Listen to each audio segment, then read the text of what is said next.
Welcome to an episode of You Haven't Read What? I'm Krista. And I'm Christina. Join us to explore unique genres, childhood favorites, and literary classics as we dive into each other's favorite reads. Where one of us is very familiar with the book, the other is reading for the very first time. Let's go!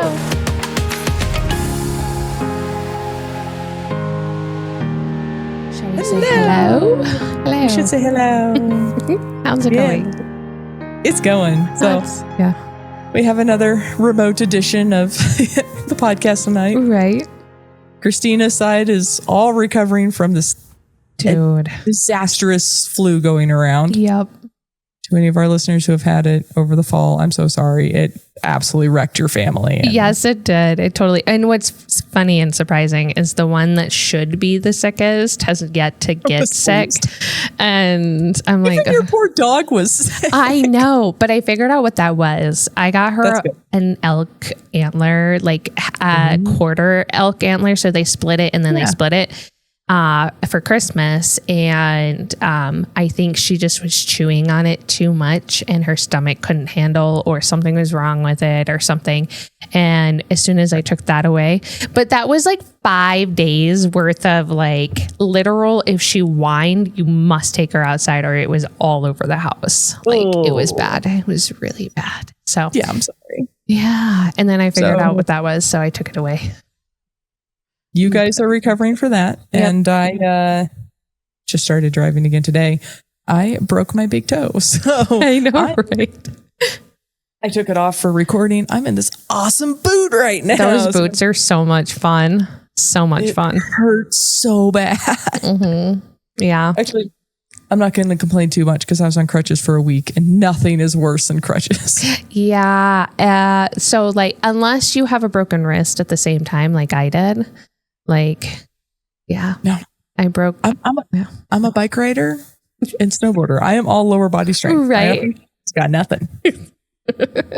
So my brother, once I pointed that out, was like in stitches on the floor laughing. I was like, thanks, Chase. Yep.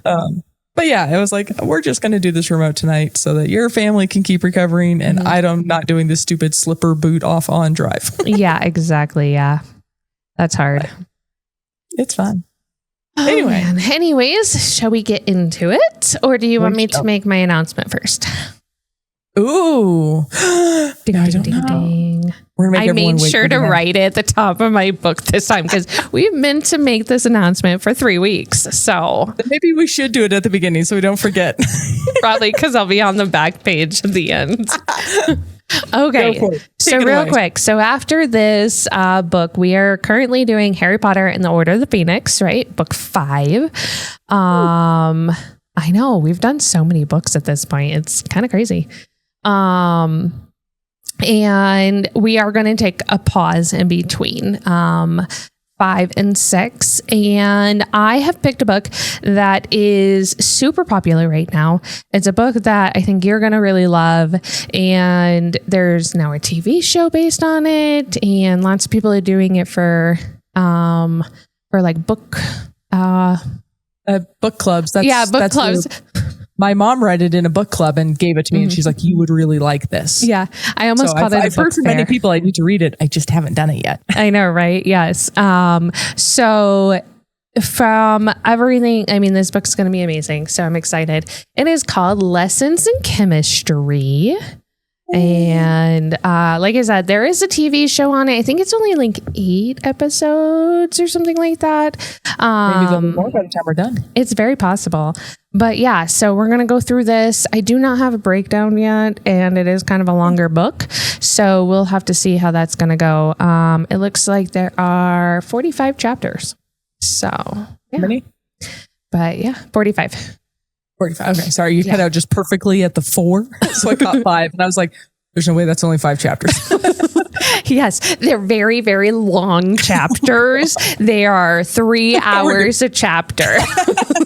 We're doing half a chapter every night. Right. I mean, it's kind of like Harry Potter ones when it comes to kids. Like, I know you chopped them in half for thing 1 there for a while.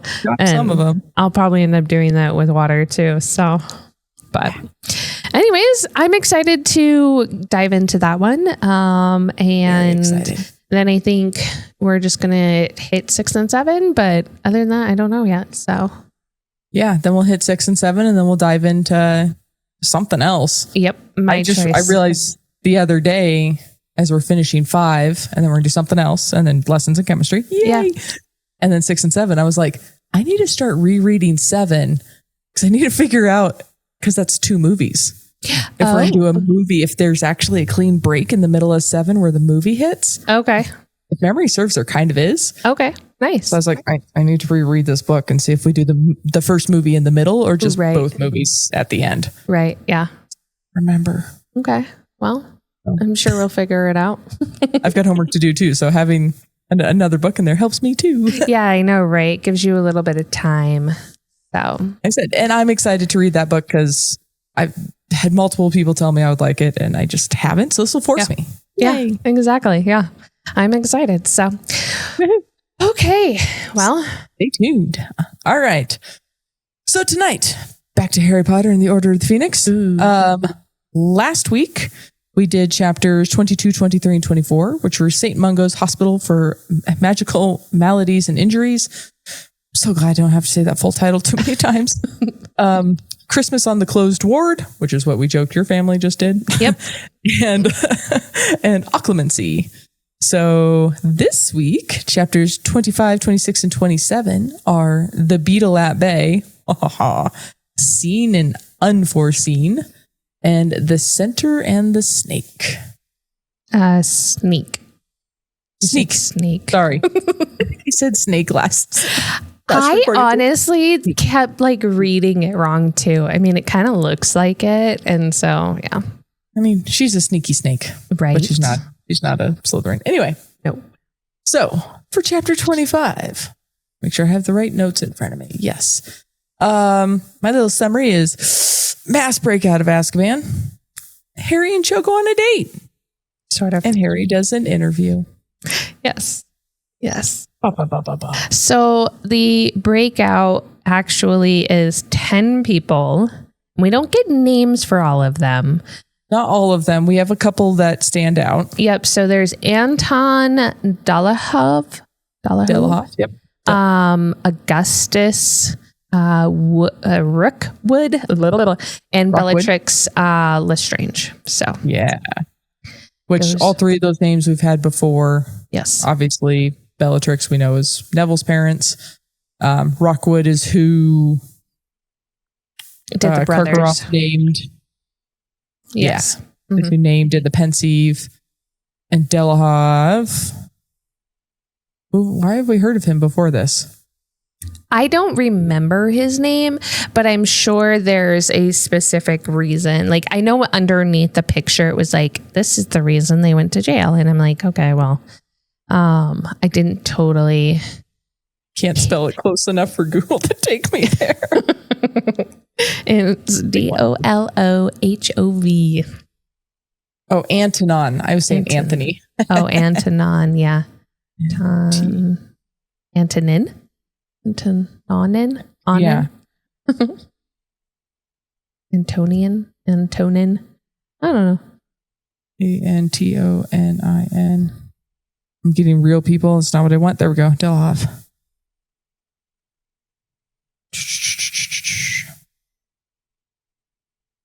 He's known for the murders of Fabian and Gideon Pruitt. Oh, those are the brothers. Those are the brothers that were killed. Yeah. Okay. I'm trying to find. Usually, it gives me a good breakdown of first mention. Oh yeah. That was probably the pensieve as well. Then would be my guess.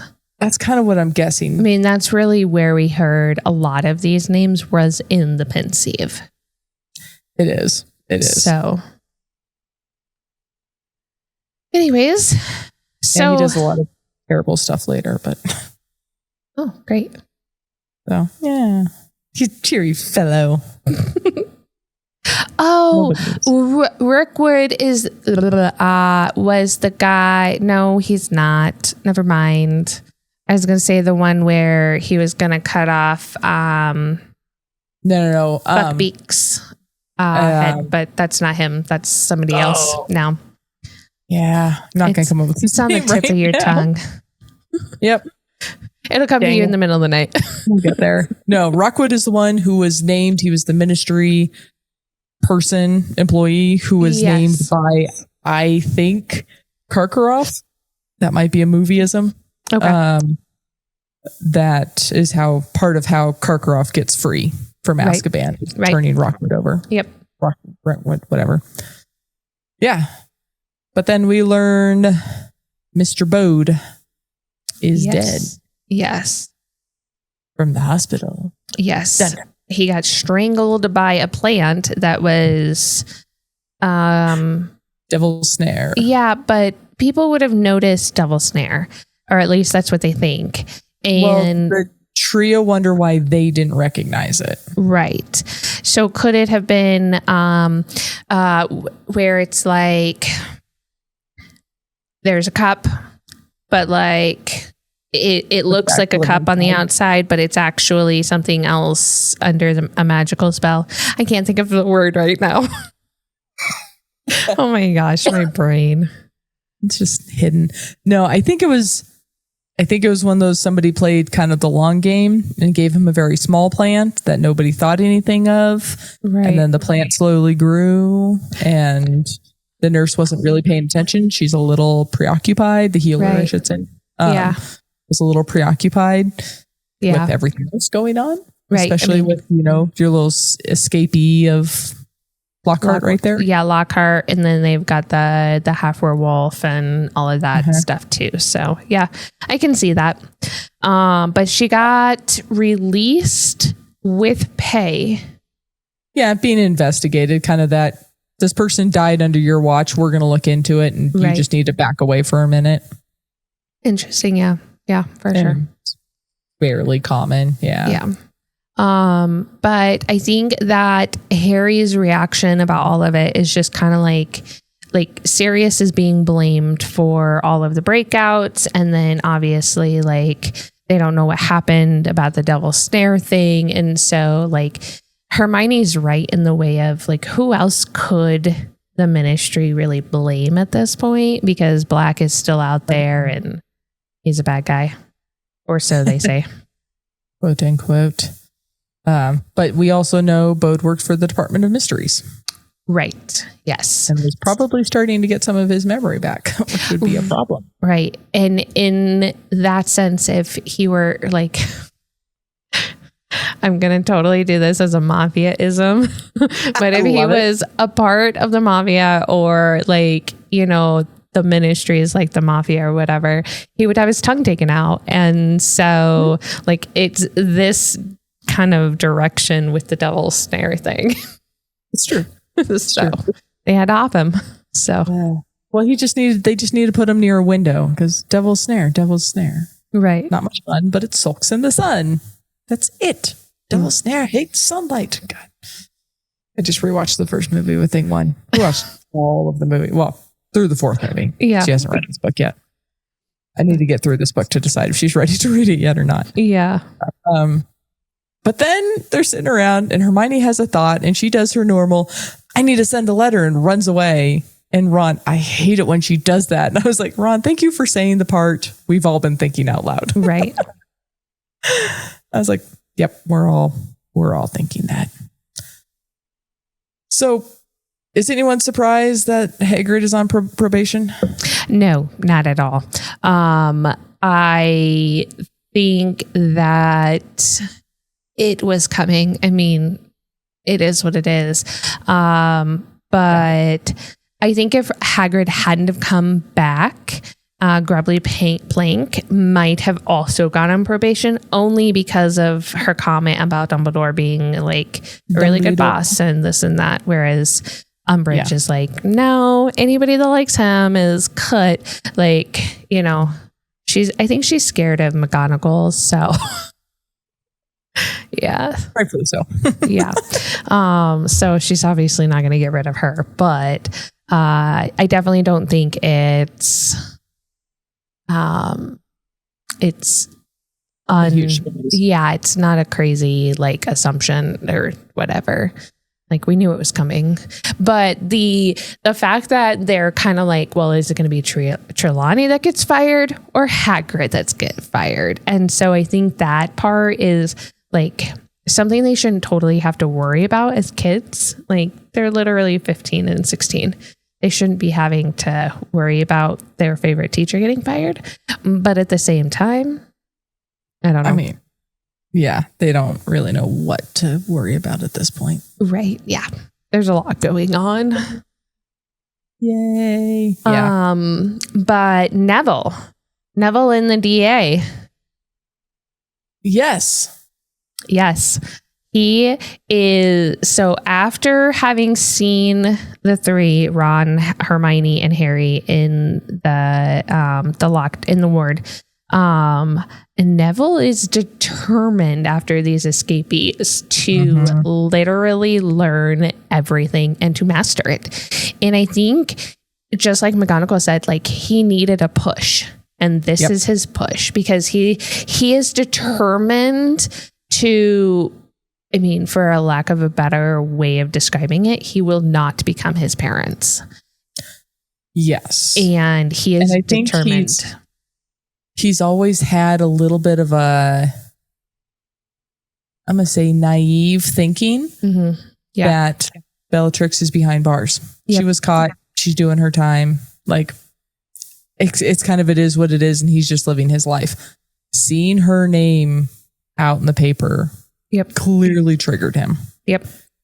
Which makes sense. Yeah. I mean, for anybody, it would basically do that. So, I mean, in my family, we have somebody similar to Bellatrix. And so when he was released, it was one of those, okay, great, awesome, okay. You know, and so it's one of those feelings where you just kind of like, okay, what is it that I need to do? Like, or whatever. So, with Neville though, it was just that shove of, okay, I've got my confidence, I've got the reason, and now we're going to master it. So I love the fact that resources now. And that he's getting it and he's figuring it out. Like, for him to be the, like, mastering things almost as fast as Hermione, like, that's pretty impressive. That's awesome. Yeah, I'm excited for him. I'm gonna backtrack a page here really quick to our new educational decree number 26. Teachers are hereby banned from giving students any information that is not strictly related to the subjects they teach. One, right. At that point, go ahead. I was going to say, I really, really like Lee Jordan and the twins joking about how, well, she can't tell us not to do exploding snap anymore because that has nothing to do with defense against the dark arts. Yeah, exactly. Yeah, the degrees don't apply to her, but. Yeah, they don't. But at that point, why not just ban the Daily Prophet? Oh, we'll get to that. Oh, seriously? Like, I know that she bans the Quibbler later. She bans Quibbler. Yes. We're going to come back to that. Yes, we will. But, like, if you don't want the kids to get any sort of information about anything, then ban all owls or all the Daily Prophets or all of the, I don't know, something. Anything that comes from the outside world. Like, that's literally where they're about to go. We've already talked so many times about the relation to book banning and all that's happening right now. Yep. This is like Florida's Don't Say Gay bill. Yeah. Yeah. Like, what? Like, yes, teachers are in the classroom to teach, but they also have lives and hobbies, and through those things is how you connect with teachers. Well, and not only that, but kids have questions. Are they just supposed to say, oh, nope, I can't talk to you? Can't answer that. Go find somebody else. Like, if they're going to go find somebody else, they're not going to get the correct information all the time. I mean, sometimes yes, sometimes no. The other thing is, like, if they're obviously asking a teacher for that information and they're asking a different authority figure than their parents, then they're asking the question for a reason. And like they need the information. Where else are they supposed to get that information if people can't say anything? Well, it's easy to go as deep as the blocking information. This is, again, it's book banning. It's banning topics in class that quote unquote don't belong there. Yes, there's a time and a place for everything. I get that. Right. Blah, blah, blah. But even from the aspect of like, when I was a senior in high school, I would have random teachers, one in particular, but random teachers come up to me and go, hey, because they would set up scholarship searches. Right. Like through their emails for those of us that kind of showed interest in it. I had like my volleyball coach come up to me and slip me a, back in the day when you applied to all your scholarships by snail mail. Right. Like hand me some, because she knew it was something I was interested in. And I get my English teacher did a whole bunch. Yeah. He handed one to the kid across from me. I about died. That was a scholarship for left-handed Asians. I mean, cool. I was like, that is not cool. And he laughed and he looked at me and he was like, Krista, when I find the scholarship for, the perfect little straight A student whose parents are still together and blah, blah, blah, I'll let you know. Like, sorry. And I mean, he did. He found me several scholarships to apply for. Yeah. That again are things we just talked about in class. Yeah. Yep. And I'm like, this is how teachers help students. Yeah. Yeah. Is not just standing in the front of a class and reading out of a book and not doing anything else. Like, right. That's not how you teach. It's not how you learn. It's how Umbridge teaches. You have a conversation. She learns. You get our little girls excited about otters. I know, right? Yes, exactly. And they loved it. Yep. Mm-hmm. Not relevant to first grade. I don't give a shit. No. We learned so many things about otters. Thrilled with school because of that. Yep. Great. Yeah. Bah. Oh man. I get angry. But yay, Neville's amazing. Yes. Neville's getting better and I love it. But the question that I had kind of up with Ron when it comes to occlumency was that like, is Snape trying to close Harry's mind or open his mind? Because I get that occlumency is supposed to help close his mind, but in so many ways, like he's clearing his mind, but it's kind of prying the door open. Right. It's still prying it open and stuff. And so I don't understand, like, is there a point of him quote unquote not closing his mind so that he can actually get into Voldemort's mind? Like, because that's where he goes a lot of time, is into Voldemort's mind. And so it's like, are they trying to teach him to actually go there or to not go there? I'm so confused by it right now. And it only just gets confusing with occlumency because of the rest of the chapters. So I'm like, oh, I don't know what to do. Yes, I wrote down that little quote that Dumbledore trusts Snape, and if we can't trust Dumbledore, then who can we trust? And I was like, you're not wrong. Definitely. And Dumbledore is continually harping on how important this is. So I'm like, you gotta trust somebody. Right. Yep, for sure. So Valentine's Day and dating with Cho. Hermione dressed very carefully and attempted to do his hair flat. Yes. Yep. It's kind of cute. I like it. Yep. I love how easy the Quidditch talk is. I love how quickly they fall onto that. I was like, well done. Yeah. And they did a fairly good job ignoring Malfoy. Right. And Pansy, I guess, more. Yeah. Like, Cedric was cuter. Didn't think you could do any worse. And I was like, oh, shut up. Right. Oh, but even Cho has noticed while walking around Hogsmeade that there's a lot of lack of Dementors for 10 escaped people. And it's interesting to see that dynamic because, like, the last time when Black escaped, there were tons everywhere constantly. Yep. And now there's none. And so, like, he obviously can't tell her why, but like at the same time, there's. But it's good to see that the other students are looking around going, what? Yeah, for sure. like something's off here. And then Harry says it's, quote, highly significant. Yeah. Because obviously he knows. Right. But it's good to see the other students starting to kind of look around and go, what's going on? Yeah. And that people are actually starting to believe in stuff. But continuing with the date. Yep. Going to the same little tea shop. Coffee shop, yeah. Tea, coffee. They go to a tea shop and they get coffee. Yes. Whatever. I am drinking tea tonight. Right. Exactly.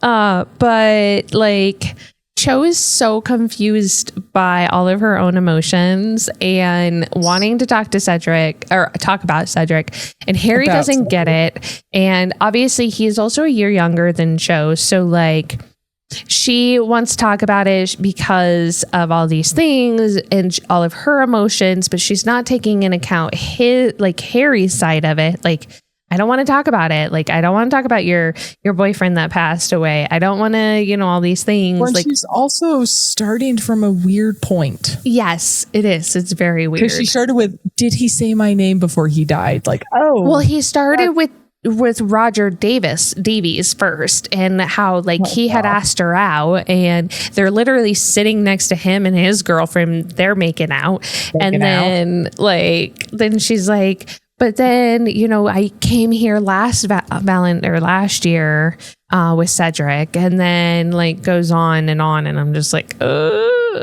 yeah. How about let's start with, is this something you're open to talking about? Well, the fact that this isn't even the first time that she's done it this way to him. He's just not the last, unfortunately. No, and she's just confused. But he is even more confused and is like, well, okay, but I don't understand. And then, of course, he has to say, I'm supposed to go and talk to Hermione now. Do you want to come with me? No. Yeah, he botches that one. Well, all because of Rita, our beetle. Yeah. So little beetle. So it's like, yeah, I said dude. Poor Cho needs someone. Yes. Harry, at least immediately after the incident, had Sirius and Dumbledore and the Weasleys. Then not the summer, blah, blah, blah. Right. But he also didn't really talk to them much about it. But he's had Ron and Hermione to tell the whole story to when he was ready. True. Yep. She doesn't have anyone to ask. No, besides him. So... yeah. She needs to sit down with him and ask him point blank, what happened? What can you tell me? Yep. But not on a date. Nope. And preface this, I would really like to know this full story when you're ready. Right. Exactly. And be patient with that situation because this is a weird situation for both of them. But okay, real quick. Separate? Yes, they do separate. But what's up with Hagrid? Literally, I know we don't know still, even throughout all 3 chapters. But what We're the so heck? Close. I know. Next week. Okay. Next week you find out. Don't worry. And then after my notes literally say WTF, hey, Hagrid. Right. I'm like, what is up with him? But then we run into Hermione and our beetle. Rita. Yeah, their beetle. And their Luna. Beetle. I was like, just like Harry said, this is a weird group. Yep. A little bit. I'm like, okay, cool. But I didn't realize that Hermione had let Rita go. When did she let Rita go? Because it doesn't say. She let her go fairly quickly after leaving school. Okay. And so probably at the beginning of the summer. It was mentioned in passing. Well, she obviously didn't take her to her parents' house. Okay. She might have for a little bit, but it was mentioned kind of in passing, either at the very end of the last book or the very beginning of this book, that she was released on the understanding that she would not write anything. Oh, that's right. Okay. And Hermione's like, if you show up in any papers, I'm telling everyone what you are. Yep, for sure. Which is a little ironic right now because I don't think Rita fully understands that if Hermione stood up and said, this is who Rita Skeeter is, anybody would give a shit. Yeah, Nobody no, I don't. Yeah. But that's just kind of funny. Yeah. Go ahead. I like this quote. Rita says, "The profit exists to sell itself." Welcome to all media. Yeah, for sure. Mm-hmm. I was like, yeah, even in the Muggle world, newspapers, news sources, magazines, all exist to sell, which is why, and like, unfortunately, fear and anxiety sell. Right. And drama sells. Yep. So that's why it's every weather station is first alert or storm watch or whatever. It's like, it's going to rain today. Storm watch. It's like, because that's what sells. Yep. And it gets your attention. Yep. So everything is first alert and storms and breaking news, even though it's really not. Yeah, no. But it's what sells. Yep. Can't trust it. Can't trust any of it. Well, so going into trusting things, is Rita actually going to write a truthful expose that Harry gives her? Like she's usually using the same quill that makes things up. And so I'm like, makes the hair on the back of your neck stand up. Right. I was just like, is it going to be truthful or not? Well, that is a wonderful segue, Christina. Yes. Well done to chapter 26. Yes. Got to talk faster because I got a lot of notes. I know. I was just looking and I was like, we've got about 20 minutes. So no, we're going to run late tonight. Okay. So chapter 26, my little summary is the Quibbler is released. Woo-hoo. Harry gets a little sneak peek at Snape's memories and Trelawney is dismissed. Yes. Womp womp. Yes. So one thing I clocked, because we were just talking about Neville, right away when this article comes out, Harry makes a comment about how it feels good to have gotten it out. And Neville is very curious about this. Mm-hmm. He's like, does telling people make you feel better? So I was like, maybe more people should know about your parents. Yeah. I think that's his internal narrative right now is like, would that help? Would that help people understand how dangerous these people are? Right. Yep, for sure. He's got the wheels spinning. Yeah. I wonder if he's going to step forward and be like, hey, like. You kind of hope so. Yep, for sure. Now that he's got some newfound confidence. Yes. Though Ron, he makes me laugh because writing a book about girls' minds is everything that guys want at all times, typically. Where's the instruction manual? Right. Which is bad because every single woman is different, especially depending on the time of the month. And like, it's literally every week we have a different personality because of our hormones and all of these things. And then you've got kids that are female or male. And like, you've got all of these things. And I'm just like, everybody just wants a book on the other, but it's always different. So I just started laughing. And then the twins. Question. Do you think they're going to drop out? I'm not going to answer that. I kind of think they're going to drop out. Wonder if they will, because they don't want to do the new test at this point. They're like, well, what's it worth? Like, and then for Lee to put them on to the healing thing that Harry actually told him to use on his burn from the week with Umbridge that Lee had. Yeah. I'm just like, oh, okay. Like, that's nice. Yeah. Yeah. We also kind of learned that the boys never let Ginny play Quidditch with them. So she snuck the brooms and she told Hermione this. Right. Like Hermione has. The twins look impressed. Right. I love it. Hermione constantly has the in with these different girls. And from Harry's point of view, you don't get a lot of that she actually has girlfriends, like other than like she's not just hanging out with Ron and Harry. And you get these little insights of going, oh, like she actually talks to this person, and she talks to this person. I'm like, oh, that's cool. I then had to laugh because then you switch the script here and Hermione goes, it's just a game. Quidditch just creates tension, this unnecessary tension between the houses. And I was like, it's only a game. And I was like, as we're reaching the end of NFL season here, I was like, preach, my girl. Right. Because while you and I both enjoy football and we have our teams, I have my little Seahawks flag hanging over my head right now in my little office. Well, if I can get my finger, here it is. Right there. This is from the last time they went to the Super Bowl. I did not go to the game, to be clear. They were just handing those out. Yes.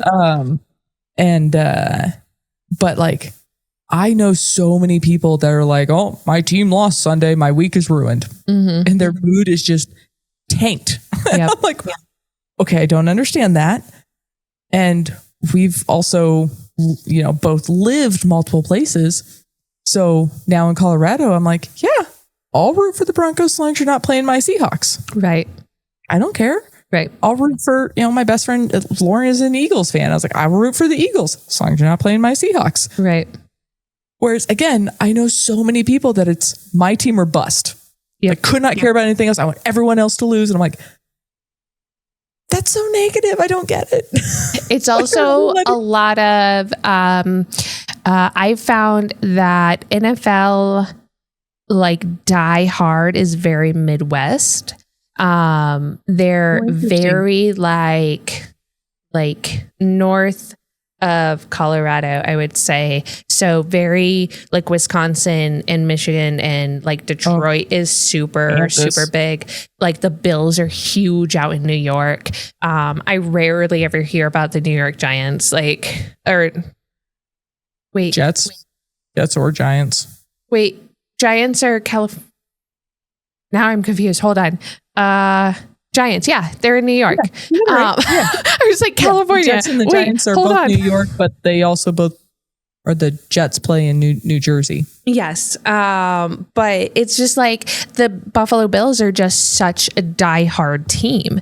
And like the Packers are like just a diehard team and stuff like that. And then you've got, people that are in love with the Cowboys. They've always been that way or whatever. So I was going to say, this is where I do the twist of the knife and say the Cowboys have diehard fans for no reason. Oh, for sure. But they still spend millions and millions of dollars because they are the team. Like they are literally the country's team in a way, if that makes sense. Whereas most of the country is very divided and is like, oh, I like this team and I like this team or whatever. So I always thought it was interesting until that like the Seahawks didn't have a slightly larger following because they're the only team for 3 states. Yeah.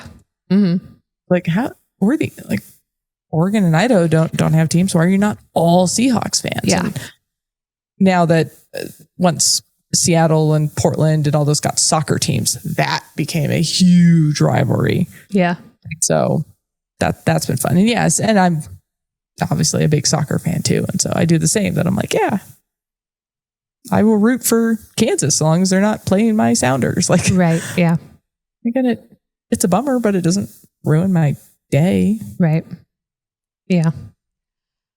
My dad is calling me. I'll have to call him back later. Hi, Dad. Right. I don't know why you're calling me so late. That is a weird thing for your dad. I'll call you back in a minute. Right.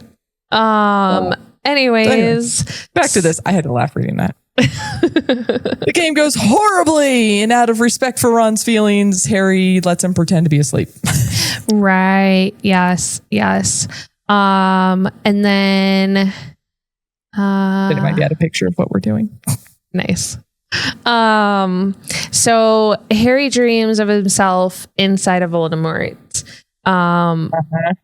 But who is Avery? Because I can't remember who Avery is. Because the dream is about somebody on the ground who is literally talking to Voldemort, but Voldemort is Harry. And he's like, get off the floor, you disgraced me or whatever. But I don't know who Avery is. I could not remember. I'm trying to think. Is Avery listed as a Death Eater?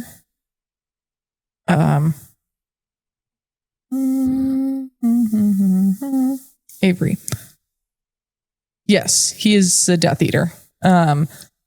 So Voldemort is relying. Wow, I just got really southern there for a second. He's relying on him to help break into whatever this Department of Mysteries is. And he's unable to do it. And this is where we start to figure out there's something enchanted with the door. Right. Which is what messed up Bode and why Avery can't get in and why no matter who Lucius Imperius Imperious curses to get through that door. They can't do it. Right. And Rook used to work in there, so he's the one helping them figure it out. Yeah, but we do find out that Lucius killed Bode with the devil snare. So we find out a lot of information from this dream. But then Harry wakes up, kind of screams and gets stuck in everything, and Ron has to help. But he chooses not to tell anybody. I just want to smack him upside the head and be like, somebody needs to know. Yep. This is important. Ugh. But now the Quibbler's published. Yes. And he gets a lot of fan mail. Note, there were 7 owls that came in. Ching, we hit our magic number 7 again. And one fan sent a picture and Ron said, ooh. I was like, that's really funny. That is funny. But he did get a lot of, I don't still believe you. I think you're a liar and a nutter and whatever. And I think he's gotten pretty good at blocking that out. I think the people that said either you changed my mind or I believe you, I think hit a lot harder. Yeah, for sure. Which is awesome. Watching Umbridge slowly self-destruct. Oh, yeah. She is on a power trip. She wants control of every little tiny aspect of everything. So banning the reading of the Quibbler, which we talked about earlier, and then kids getting around it by hexing their stuff and making it so that they're the only ones who can read it or whatever. I like Hermione. Banning ensures that everyone will read it. I said, preach. Yep, for sure. Mm-hmm. Tell a teenager they can't have something or they can't read something and they will find it faster than you can say Quidditch. I know, right? And it's so true. It's so true. Poof. But then she also bans the talking about it. No kid is allowed to talk about it. And I'm like, people are still going to figure it out. Come on. Yeah. I like the way the teachers give him props. Oh, yeah. But Herbology Sprout gives him 10 points to Gryffindor just for handing her the watering can. Yeah. Right. It's yes. Good job. Good job for telling your truth. And the fact that Seamus decides that he understands and Cho understands now more of the situation, and it's almost like everybody that has read it just is oh, now I understand what happened last year, and now I understand what's been going on and what Harry's been dealing with and all of these things, and now I understand Umbridge and whatever. So yeah. Now we go back to Occlumency and we get a little peek into Snape's memories. I'm so excited. I think it's amazing that Harry breaks into it, but I also think it's amazing that he jinxed or he shot at that charm or whatever towards Snape without realizing that he did it. And I'm just like, that's just amazing. It's so cool. Yeah. And then he gets into Snape's mind and I'm like, yes. Yeah. But again, he has no idea how he did it. He has no idea how he did it. And I mean, let's be real. He sees Snape kind of being abused by his parents. Yeah. But which is not a huge surprise. No. With Snape's personality. Yep. It's that just kind of confirms some suspicions, I'll say. Yep. For sure. But it's ooh. Yeah. Yikes. And it shows Snape in a different light where Harry is just oh, okay. But there's no more to it. There's no other conversation because the lesson gets broken up because of a bunch of screaming and wailing out in the hallway at the bottom of the stairs. So Umbridge is kicking out Trelawney, saying she's no longer a teacher and telling her to leave Hogwarts. Yep. Dumbledore steps in and says, oh, nay. You can tell her she can't be a teacher. You cannot dismiss her from the grounds. Right. Dolores is for now. Right. Here, let me get another, notice up. And then Dumbledore says, oh, and don't worry, I've already found a new teacher. Yep. friends. Yes, I love it. I love that Hagrid said, hey, go talk to this guy. Like, I love the fact that there's just that partnership between Hagrid and friends. But as we find out later, like, it's not a great situation for friends. So it's like one of those, great, okay, what's going to happen next? But Dumbledore just kind of is like, sorry, but you're not allowed to cut my teacher out of their home. She's been here for 16 years. Yep. Here, I've got a new teacher and you can't say nothing about it. And he's a half-breed. Yes, which I even love more because it's like she just doesn't like that kind of thing. And I'm like, yes. But at first, Umbridge continued to self-destruct. Right. At first, I kind of wondered who was going to come in the door. And I sort of thought it was going to be Lupin. I don't know why. Because he's not seer or anything, but like, I was like, he could probably like figure it out just to like make it up as he went. But I was kind of hoping it was going to be Lupin, but so yes, again, beautiful segue to chapter 27. Apologize for running long this week. Whatever. It's fine. Welcome back, friends. Dobby saves DA and Dumbledore's gone. Yes. Womp womp. Yeah. Can we start with how Hermione gets a little bit weird about friends? Yeah. I don't like horses anyways. I was just kind of like, girl, please. Like, okay. Like, there's He's something. not a horse. No. Mm-mm. Mrs. L. Fremont, because they deserve respect. Yeah. So does he. Mm-hmm. And she was like, doesn't matter. He still has 4 paws. And I was like, so does your cat. Right. Yeah. She gets defensive. I think maybe she is a little jealous that she's not still in the class and is trying to play it off. Yeah. That's kind of what I got from it too, is that she was just like, weird. Yeah, it was very out of character for her. Like, yeah. I did feel that for sure. It was odd. Yep. But she is so sure Umbridge is going to get revenge on Dumbledore for doing this. Well, we already know all of that. Like, Umbridge wants control of this place. Like, she wants to be put in charge. And I'll come back to this statement because I have a suspicion at the end that she's going to get her wish. And it's just like Hermione says, like, she's going to get worse. Like, she can get worse. And this is just the beginning at this point of getting angry. So.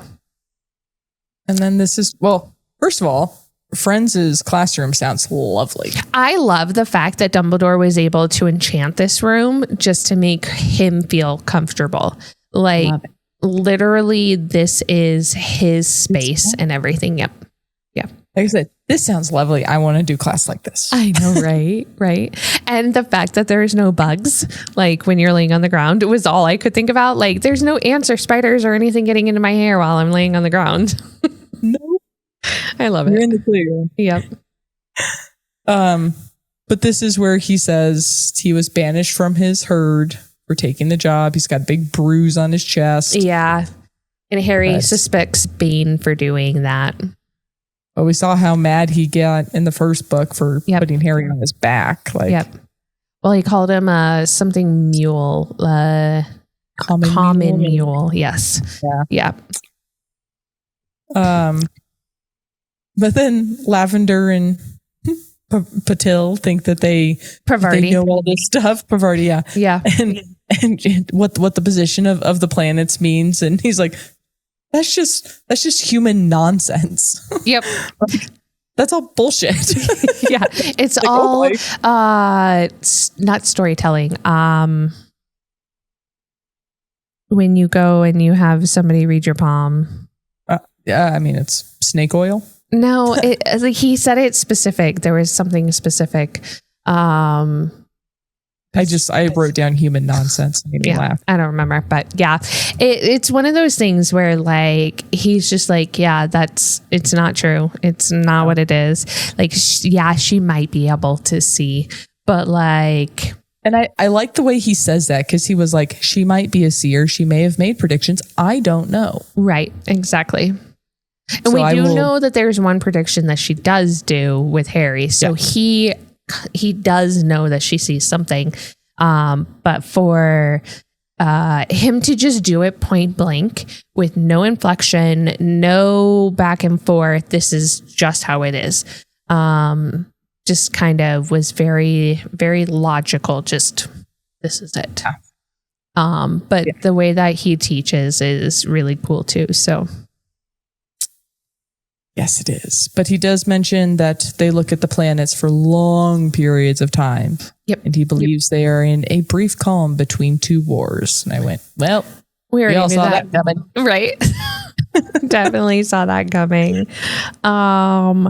And just the way that he, like at the very beginning of the class, he introduces himself, or he says hi to Harry, and everybody kind of is like, oh, you already know this guy. Like, that's cool.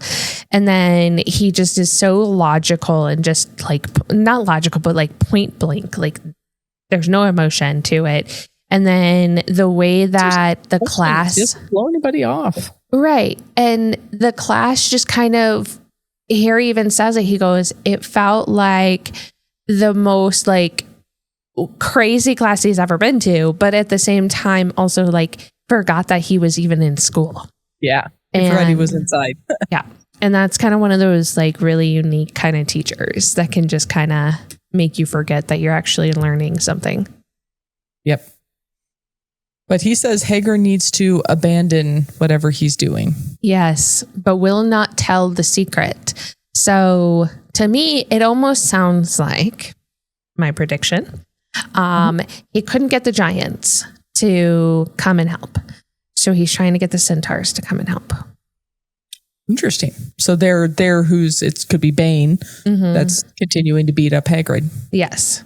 I like it. That's my prediction is that he couldn't get the giants. So here, let me, try and get my other friendship link to be able to help us. So yeah, I don't know, but totally makes sense. But I do like so here's a question. Like, we're 15 and 16, like Harry could have figured out a way to actually talk to Hagrid, kind of like he just forgot his book, a month and a half later. Like, you got this message in May, in March, and it becomes like a nice April and all of this stuff. But there was no way of talking to him without Umbridge, knowing. And I'm like, but then you forget, quote unquote, your book. Like, you could have done that forever ago. Come on, dude. I'm like, you're such a kid. But I do like Hagrid's quote. There's things more important than keeping a job. And I wrote that quote down too. I was like, it's such a true statement, but it depends on the situation.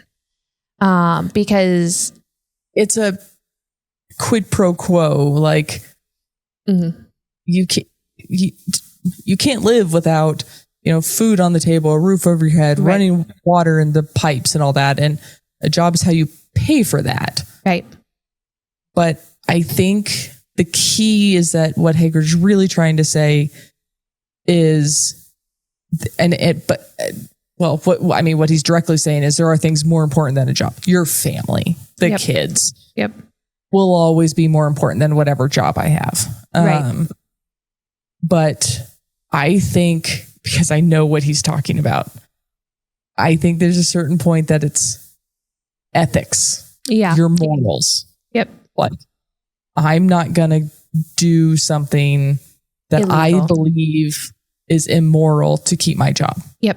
And that's where I'm saying it really depends on the situation. If you have your boss coming to you going, hey, I need you to change this number to make our team look better in the accounting book, and you're like, yeah, no, I'm not doing that, then that is worth losing your job, because your boss can still fire you for not doing what he asked. And nobody would even know most of the time that he asked you to do that. Decide your own ethics code. Exactly. And there's like the other situation where it's like, oh, this person is bullying, this and that. Like, is it worth losing your job over that person bullying? Like, so it really, I think, depends on the situation, what's going on, and what like Hagrid here is doing. And in his mind, whatever he is doing is more important than Umbridge being a butthead. Yeah. So, so now we go back to DA, Dumbledore's army. Yep. Learn a couple of Patronuses. Cho has a swan. Yes. Hermione has an otter. Yes. I had forgotten when we wrapped up movie 3, when I was a little bah humbug on my otter. I totally forgot Hermione was also an otter. That's funny. So I was like, all right, it's cute. I still don't love it. It's cute.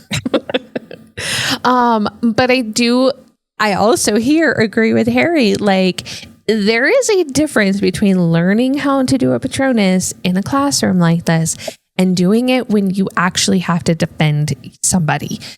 Because it's the same way in the real world. Like, I was listening to this thing on YouTube where like they read off Reddit stories and whatnot. And one lady ended up breaking up with her boyfriend because the night before, a guy on a bike came up to her brother and her boyfriend and was like, give me all your cash, give me your wallet, give me your stuff. The boyfriend ran and left the girlfriend and the brother there. The brother ended up beating the crap out of the guy on the bike, and like, which was also not a good situation. But at the same time, like the girlfriend's like, but in a serious situation, I need to know that I'm protected. If I was just alone with my boyfriend and he ran, like, he didn't grab my hand, he didn't do nothing, he just ran.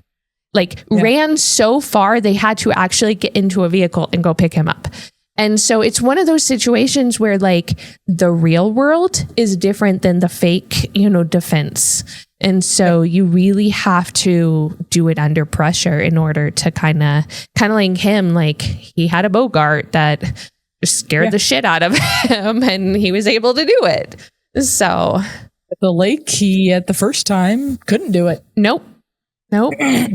It took him take 2 with the time turner to be able to do it. Yep. Yeah. Part of that's because he knew he could. Well, that, and he could literally see himself. And if he didn't do it, he was going to be a Dementor. But he had already done it. So let's not go back to that. So, yeah. But Dobby runs in.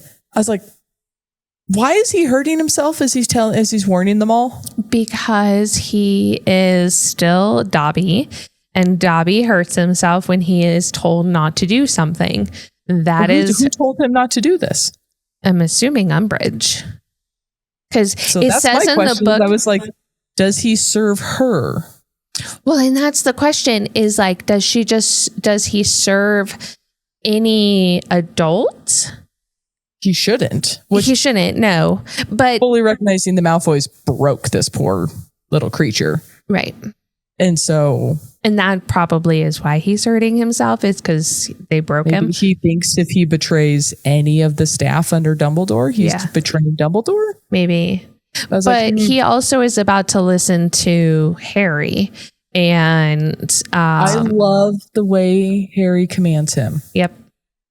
I do too. And I forbid you from hurting yourself. Yep. Mm-hmm. Go back. Don't say anything. Lie to her. And don't hurt yourself. Thank you, Harry. Well, and he doesn't specifically say to lie to her. If anyone asks, you are to lie. And don't hurt yourself. Right, exactly. And he's like literally carrying Dobby with him to like the exit. Yeah. I'm just like, okay. But they all run. Harry gets caught. Yes. But before they leave, Harry literally has to look at everybody that is petrified and is like, what are you doing? Run. Like, this is literally what he was talking about when it came to the Patronus. Like, run. Do the thing that you're supposed to do to protect yourself, people. Just like, come on.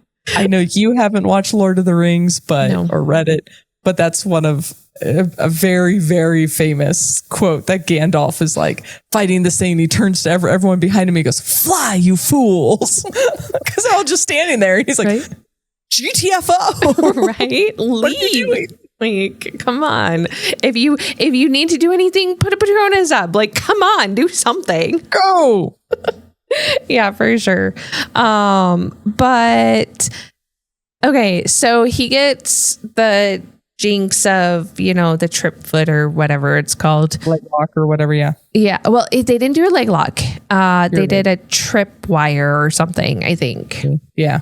But Umbridge comes around. So Malfoy is literally in an alcove. Mm-hmm. How did Malfoy not see a single person run past him except for Harry?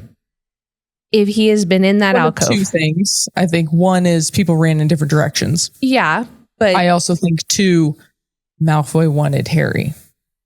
So he let everybody else go? I think anybody else who ran by, who maybe wasn't also Ron or Hermione. Maybe, yeah. But I think he knew who the big fish was. Right. Okay. He's not wrong. And then the second question I have is when Umbridge takes Harry to go to Dumbledore's, Fudge, Kingsley, a little gray-haired guy, and Percy are already in the office? Like, how? I think... Like, I do not understand Umbridge how has all one of those, this... like, life alert buttons. Oh my God. That's what I'm going with. Sure. Have them on speed dial. Has them on speed dial, yeah. Their wands vibrate and they know. They quickly like do Fox. well, you can't apparate, so you do a like a flu powder, pop up in her fireplace. Yeah, I guess. And get there really fast. But as soon as she pushes her button. I thought they couldn't even do that onto grounds. But she's also, you don't really know. But it's just so weird that they literally go up there. She doesn't knock and everybody's just there. And I'm like, how? Because they only just found out about this. So like. But they've been questioning Marietta for a little while. Okay. So I think they've had Marietta for like an hour probably. But even if they're questioning Marietta, like, why wouldn't they have gone and staked out the room? Like, why question her for that long and not stake out the room? Like, put the rest of the Slytherins there to stake out, like, before anybody comes. Like, there's so many, like, holes in this portion that it just doesn't make sense to me. Because I never thought about it, but you're right. They do get there very fast. But also there's also a chance that Dumbledore was having a meeting with Fudge in the middle of the night. Well, it's not the middle of the night. It's the afternoon. Well, it's 9:00 because Harry talks about curfew being before 9. But that's not middle of the night. Well, but still. But I also past my kids' bedtime.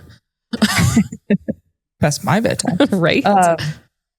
We will find out later how Umbridge gets information. Okay. And what I'll say is she only gets answers to questions she is explicitly asking. Right. So there's a chance it took her 45 minutes, half an hour to ask the right question and realize, oh, wait, they're meeting now. Okay. Yeah. And not know. But how, like, why would they have Fudge there and Percy there and these other two people? As soon as she started talking to her and she said, yes, there's a Dumbledore's army, she could have immediately summoned them. There's a meeting. Okay. And then that would have given them a half an hour to get there. Well, she continued questioning before she realized, oh, shnikes, I have an opportunity. Let's go. Right. Okay. I'm kind of stretching there a little bit because you're absolutely right. It's a little odd. Yeah. There's just a lot of The thought that just popped into my head was so inappropriate, but condomals. Somebody was fucking with a safety pin. I mean, plot hole. Yeah. Oh my God. But we will also learn later, as we already kind of have hinted at, her fireplace is an exception to certain things because that's how she almost caught Sirius. Right. But even then, I don't think she can do flu onto the grounds. That's not explicitly said. I think the fireplaces are just blocked. Interesting. So if she had some sort of exception put in, she was able to make it. Okay. Yeah. Because she has other exceptions put in, like to monitor all of the others. Right. Okay. Yeah. Okay. So Dumbledore tells Harry to lie, but does not look at him still. He's literally telling Harry, no, winking at the floor. And so was going to ask you, why do you think Dumbledore won't look at him? Honestly, there's got to be something to do with Voldemort, because every time they do touch or look at each other, Harry gets this urge to attack Dumbledore. And part of me wonders if that's part of why they're pushing the occlumency so much, or if that because Dumbledore because Voldemort basically has eyes into Harry or whatever, or if it has more to do with what happened when Voldemort came alive again and used his blood and all of that kind of stuff. There's a link between them. So somebody so powerful that could really hurt Voldemort is Dumbledore. It is the one person that he is that afraid of. And so it almost makes me wonder if every time Dumbledore looks at him or touches him or whatever, it just is that link to Voldemort automatically of, oh crap, this guy can hurt me, so I should hurt him, kind of a thing. Yeah. So we know, I mean, you hit the nail on the head with occlumency, because we know Harry's getting into Dumbledore's mind somehow. We know the fear, or Jesus, Harry's into Voldemort. Yeah, not Dumbledore. Whoops. Could you imagine? Yikes, yeah. And he's doing occlumency because he's afraid, Dumbledore's afraid that Voldemort is going to get into Harry's mind. Yep. And the only way you can read somebody's emotions and mind is by looking at them. Eye contact. So if Voldemort is looking into Harry's mind through whatever that connection is, we still don't fully understand that. Into Dumbledore. If Dumbledore is making eye contact with him, can he see what Dumbledore's feeling? Right. Oof. Okay. Shivers. Such a connection and puzzle. Marietta turned them in, so we already knew that. But she got jinxed. What were you about to say? Hello, Slytherin Hermione. Oh, I know, right? Did you send me an Instagram video earlier about Hermione? Yeah. With the beetle. I knew you had already read this chapter, so I sent it to you. Yep. It's actually book Hermione, and it's Leviosa, not Leviosa. Yep. And then it's or that's movie Hermione. Book Hermione is I'm gonna jinx this paper, so anybody who turns it in is gonna get etched across their face, scarred forever. Right. And they don't have a counter jinx on it, which is kind of crazy that a 5th year Hogwarts student knows something more powerful than the Minister of Magic.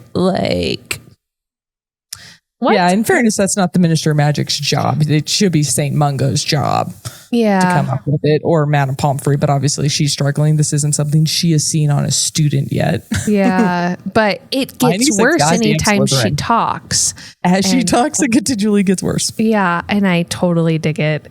I knew you would. I do. I think it's amazing. Should we be hurting each other? No. However, this proves what Hermione was afraid of, is that somebody was going to talk. And if you really think about it in hindsight, you know it's going to be her or Theodore, whatever his name is. Those were the two that I was bad. Zacharias. That's who I was thinking. Those were the two that I was like, okay, one of these is going to say something. But then it's Marietta, which I find interesting because she's best friends with Cho, and Cho could have gotten expelled. So, like, why? Like, I don't understand that. Put a pin in that till next week. Okay, sounds good. I started reading ahead, so I've already read the next chapter. Yeah. And I was sitting watching My Oldest Ninja tonight. Yeah. So I can very confidently say next week. Yeah. So then because Umbridge can't get anybody to actually can't get Marietta to actually do the thing and answer the questions and McGonagall is like Kingsley curses her. But I like how McGonagall is like, I mean, it could be a new form of sign language that no human knows yet. Yes. It's like, that's funny. But Umbridge is getting more and more pissed, like super, super angry at this point. And then is like, well, what proof do you have? Like, where's the physical proof? And so she says that Pansy goes into the room, which I find interesting because you would think that room would have changed into whatever Pansy wanted the room to be as she walked in. Well, in fairness, she wanted it to be the army room. Yeah. It's kind of one of those, I'm going to call it like a portal. Like, so long as the door stays open or somebody stays in there, it will stay as that. Right. Okay. As soon as the door closes, then you're SOL. But Pansy grabs the letter, and then Fudge is like Dumbledore's army, and Dumbledore looks at it and is like, yes, like, this is amazing. Like, thank goodness. It's not Potter's army. It's Dumbledore's army. Therefore, I'm the one that set it up. And everybody's like, what the heck? But. Right. Harry wants to be like, no. And then McGonagall, Fudge is like, are you going to fight Kingsley Dowell or whatever his name is?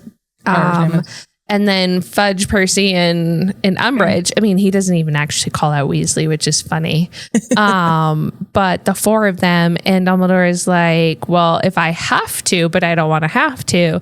McGonagall is like, well, you're not going to have to do it on your own. I'm going to go at it with you. And Dumbledore's like, no, you're not. You have to stay here. And I'm like, Hogwarts needs you. Right. And then he does this like weird poofy silver whatever, and he does Dumbledore magic. Yes, I love it. And Fox takes him out and they disappear, and I'm like, oh, they can't actually do that on school grounds, but yet Dumbledore obviously knows how. And then everybody wakes up, and I'm like, okay.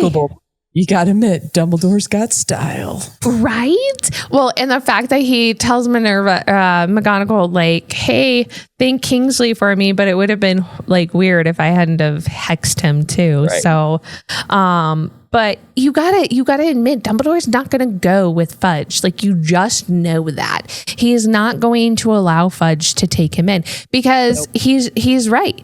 He'll just leave Azkaban at that point. Like, I almost called it Alcatraz. He'll just leave Azkaban at that point, and it'll be what it is.